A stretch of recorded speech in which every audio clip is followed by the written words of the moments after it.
మీ business ఏదైనా మీ ఊర్లో promotion చేయాలంటే అది సుమన్ టీవీతోనే సాధ్యం. ఇప్పుడే సంప్రదించండి. తీసుకొచ్చినటువంటి ఇందిరమ్మ రాజ్యం ఈరోజు ప్రజల కోసం ఆలోచన చేస్తాం.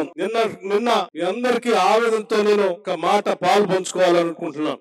నేను పాదయాత్ర చేసినటువంటి సందర్భంలో ఆ పాదయాత్రలో ప్రజలందరితో వారు చెప్పినటువంటి మాటల్ని వింటూ మార్గ మధ్యలో వస్తున్నటువంటి సందర్భంలో యాదగిరి గుట్ట లక్ష్మీ నరసింహ స్వామి వారి కూడా పాదయాత్రలో భాగంగా గుట్ట ఎక్కి నడవటం జరిగింది. నడవటం కాదు, ఆ లక్ష్మీ నరసింహ స్వామి వారిని దర్శించుకొని వారికి మనస్ఫూర్తిగా కూడా ఆ రోజు కోరుకోవటం జరిగింది. అయ్యా, ఈ రాష్ట్రంలో ప్రజలందరూ అనేక రకాలైనటువంటి బాధలు పడతా ఉన్నారు. ఇల్లు లేని పేదవాళ్ళు, ఉద్యోగాలు లేనటువంటి నిరుద్యోగ యువతి యువకులు, వాళ్ళందరూ బాధలు విన్న తర్వాత ఏదో రకంగా ఈ రాష్ట్రంలో ఇందిరమ్మ రాజ్యాన్ని తీసుకుని వచ్చి వాళ్ళందరి అవసరాలు తీర్చే విధంగా ఆశీర్వదించి పంపించు అని చెప్పి వారిని మనస్ఫూర్తిగా ఆనాడు పాదయాత్ర సందర్భంగా కూడా కోరుకోవటం జరిగింది. అలా కోరుకున్నటువంటి మాటలన్నింటినీ కూడా గుర్తు పెట్టుకుని ఈ రోజు మా ప్రభుత్వం ఏర్పడిన తర్వాత రాష్ట్ర ప్రజలకు ఇచ్చిన 6 గ్యారంటీల్లో అత్యంత ప్రధానమైనటువంటి అంశం సింగరేణికి సంబంధించినటువంటి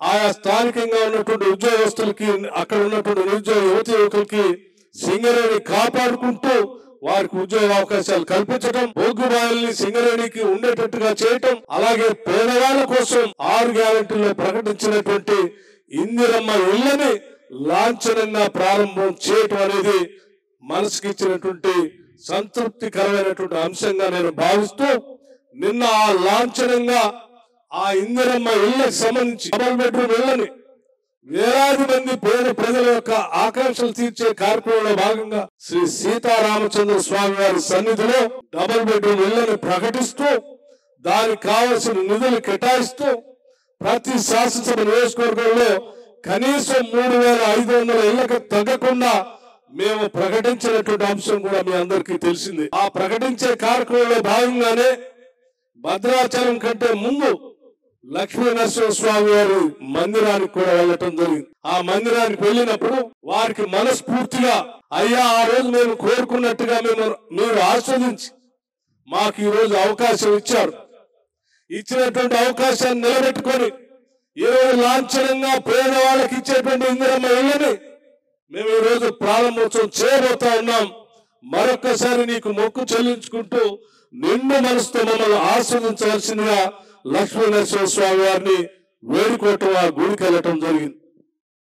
గుడికి వెళ్ళినటువంటి ప్రతి సందర్భంలో వారు ఇచ్చినటువంటి ఆశీస్సులతో మేము సాధించినటువంటి పేదలకు అందించే ఇళ్లని మనస్ఫూర్తిగా అమలు చేసే కార్యక్రమంలో వారికి మనస్ఫూర్తిగా ధన్యవాదాలు తెలియజెప్పుకుంటూ ఆశీర్వచనం తీసుకునే కార్యక్రమంలో భాగంగా నిజంగా ఏ దేవుడి భక్తి శ్రద్ధలతో కూర్చొని వారి ఆశీర్వచనం తీసుకునే కార్యక్రమంలో భాగంగా కావాలని నేను కింద కూర్చొని వారి ఆశీర్వచనం తీసుకోవడం జరిగింది.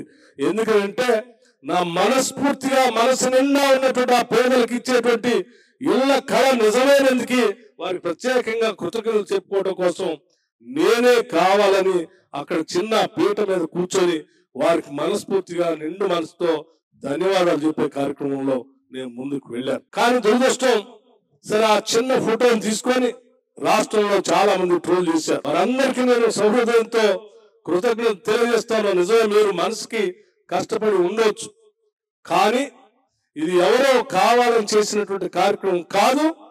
నేను ఈరోజు రాష్ట్రంలో ఉప ముఖ్యమంత్రిగా ఈ రాష్ట్ర ప్రభుత్వాన్ని శాసిస్తా ఉన్నాను. ఆర్థిక శాఖని, అట్లాగే విద్యుత్ శాఖని, ప్రణాళిక శాఖని కూడా నేనే నిర్వహిస్తూ ఈ రాష్ట్రంలో తీసుకునే అనేక రకాలైనటువంటి ప్రణాళికలు కానీ విధానపరమైన నిర్ణయాల్లో కూడా ప్రముఖ పాత్ర పోషిస్తూ రాష్ట్ర ప్రభుత్వాన్ని శాసిస్తా ఉన్నాను.